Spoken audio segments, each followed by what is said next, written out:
Blake Lively did not even read the book that the movie was based on. Correct. And we're not talking War and Peace. And then she wanted to, ixnayed all of the wardrobe choices. Hey everyone! Today we're diving into something that's got the whole internet talking, and trust me, it's way messier than anyone expected. We need to talk about Colleen Hoover because what's coming out about her might change everything you thought you knew about this situation with Blake Lively. And Justin Baldoni. Listen, we all know about the drama between Blake and Justin over It Ends With Us. That she became uncomfortable with Justin Baldoni yesterday while she was filming. Right? But what if I told you Colleen Hoover isn't just on the sidelines of this fight, she might actually be the most problematic player in this whole situation. Before we get into all this tea, make sure you hit that subscribe button and turn on notifications because this story keeps developing, and you're not going to want to miss what happens next. What I'm about to share isn't just about book drama or movie rights. It's about manipulation, questionable content, and some seriously concerning patterns that nobody's really talking about. Let's start by breaking down something that's been flying under the radar for way too long. She states that Mr. Baldoni put his bare hands on her backside and said that he was trying to help her with her posture. The actual content of Colleen Hoover's books. Because while everyone's focused on this legal drama, we need to talk about what's actually in these pages that millions of young readers are consuming. Here's the thing. These books aren't just romance novels. We're talking about stories that consistently feature intense trauma, questionable consent, and some seriously problematic relationships. And what's really concerning, they're being marketed to young adults like they're just spicy love stories. Take It Ends With Us, for example. The way domestic violence is portrayed in this book has raised some serious red flags. Critics and survivors have been pointing out how the abuse gets romanticized, how it's wrapped up in this package of, but he's so attractive, or, but the chemistry is so intense. But it's not just that one book. There's a pattern across her work where toxic relationships get dressed up as passionate romance. We're talking about situations that should be sending up warning signals being presented as these intense love stories. That's the kind of messaging that can seriously impact how young readers view relationships. And here's what makes this even more concerning. When people try to point this out, they often get shut down by her devoted fan base, the Keohorts. They'll argue that it's just storytelling, that it's meant to be dramatic. But when your primary audience is young and impressionable, don't you have some responsibility about how you present these themes? Now, let's talk about something that really shows how tone-deaf things have gotten, the coloring book situation. Because if you want a perfect example of how disconnected Colleen is from the serious nature of her content, Justin says that Blake was determined to make him the real-life villain in her story. this is it. Imagine this. Someone thought it was a good idea to create a coloring book based on It Ends With Us, a novel about domestic violence. Let that sink in for a minute. We're talking about taking a story that includes serious abuse and turning it into something you color with crayons. Like, what exactly were people supposed to color? The bruises? The emotional trauma? When the backlash hit, Colleen's response was pretty telling. She put out this Instagram story, which conveniently disappears after 24 hours, saying the coloring book was developed with Lily's strength in mind. But here's the thing. If you have to explain why your domestic violence coloring book isn't problematic, maybe it's just problematic. The way she handled this controversy really shows her pattern of dealing with criticism. First, there's the quick social media response. Then the no excuses, no finger-pointing statement, followed by quietly backing away from the situation. It's like she's got this formula for managing scandals without actually addressing the underlying issues. And let's talk about her publisher for a second. The fact that this idea made it through multiple levels of approval shows just how much they're willing to capitalize on sensitive topics. They're treating serious themes like domestic violence as just another marketing opportunity. All right. Let's dive into how Colleen's involved in this whole Blake Lively and Justin Baldoni situation, because this is where things get really interesting. The way she's handled this legal drama tells us a lot about who she really is behind the bestseller facade. First off, let's talk about these emails between Colleen and Justin Baldoni.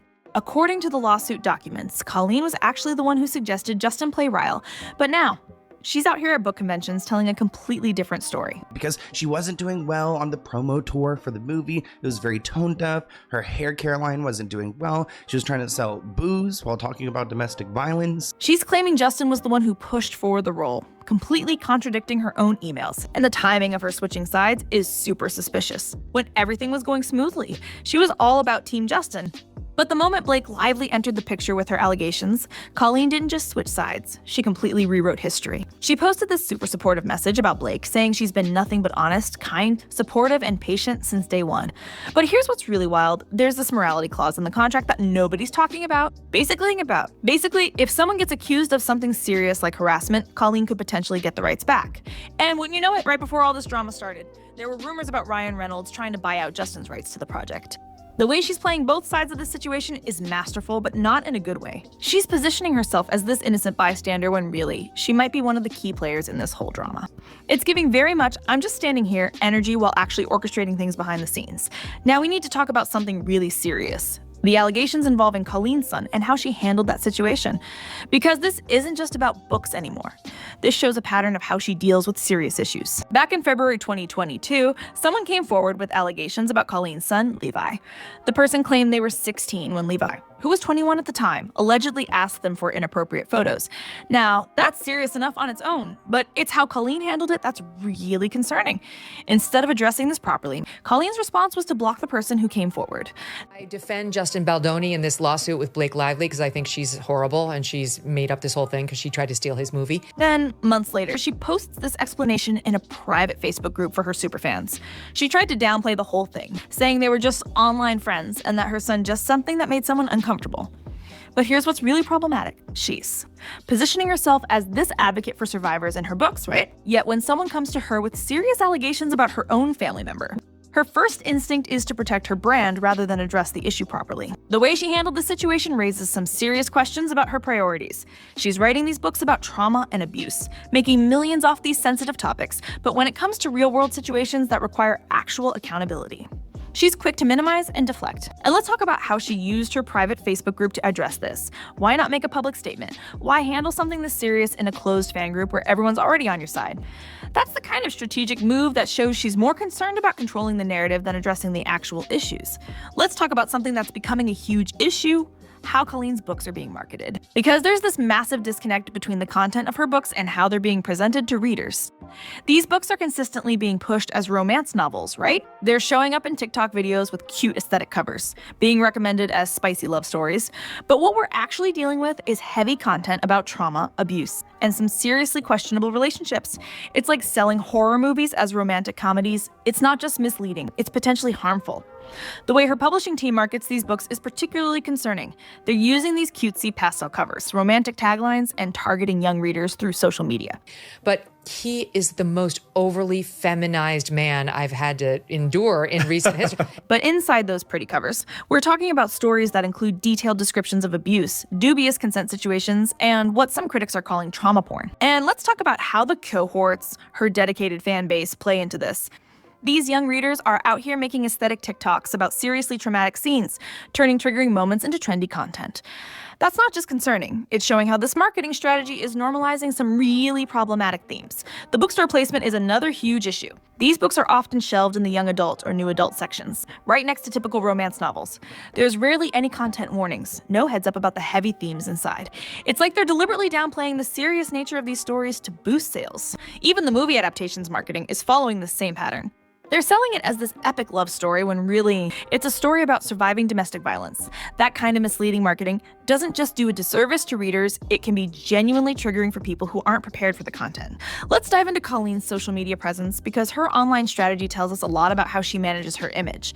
And trust me, what we're seeing lately is pretty telling. First off, let's talk about her recent disappearing act. Right when this Blake Lively drama started heating up, Colleen suddenly goes private on all her social media. Now, for an author who built her empire through online engagement, that's a huge deal.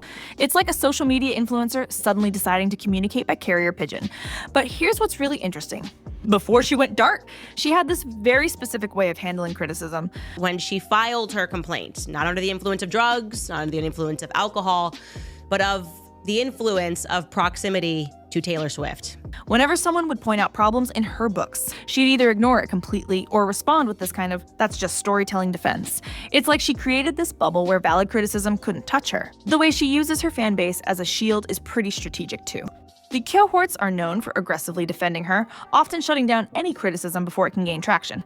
It's created this environment where people are actually scared to speak up about legitimate concerns. And let's talk about her selective transparency. When it's good news or book promotions, she's all over social media. But the moment serious issues come up, like the allegations about her son or questions about her role in the movie drama, suddenly she's nowhere to be found.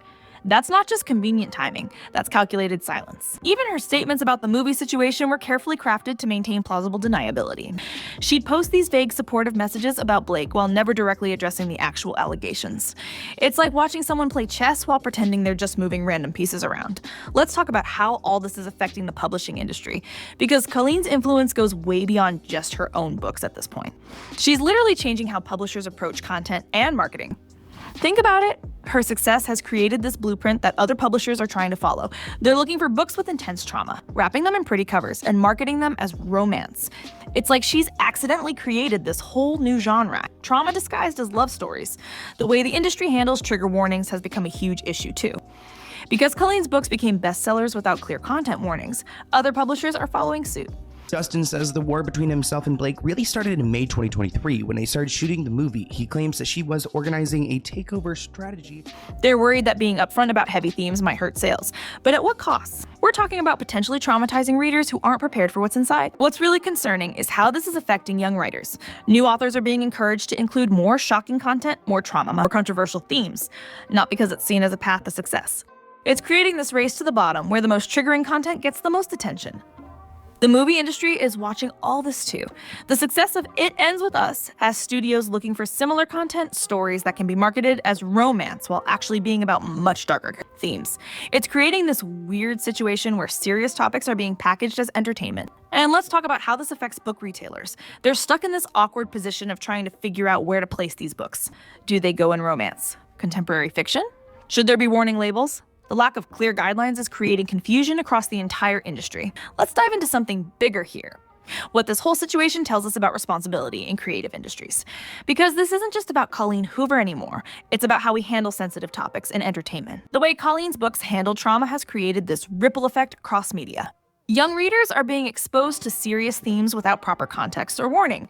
It's like serving someone a dish without telling them it contains allergens. Sure, some people might be fine, but others could get seriously hurt. What's really concerning is how this is affecting conversations about abuse and trauma. When these heavy topics get wrapped up in romantic packaging, it can confuse people's understanding of what healthy relationships look like.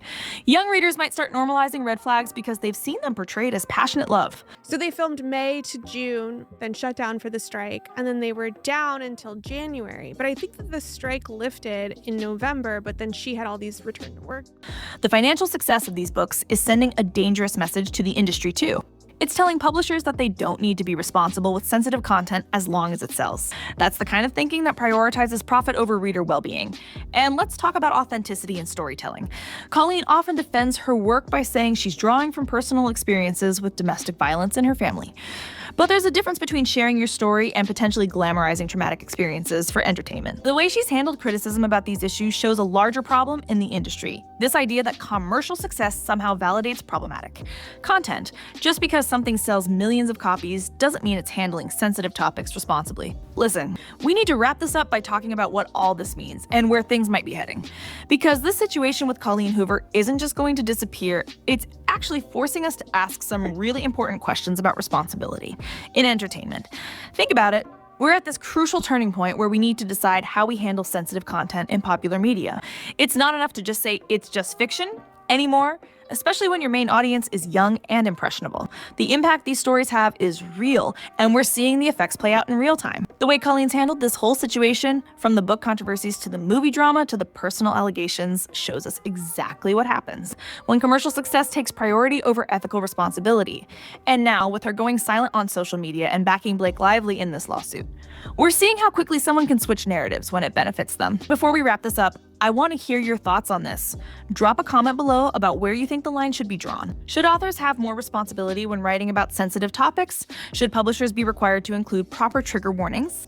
And if you're finding this kind of deep dive analysis helpful, make sure you hit that subscribe button and turn on notifications. We're going to keep following this story because something tells me we haven't seen the last of this drama. Remember, it's okay to enjoy books and stories while still being critical of how they handle sensitive topics. Being a conscious consumer doesn't make you a hater, it makes you responsible. Stay safe, stay informed, and I'll catch you in the next video.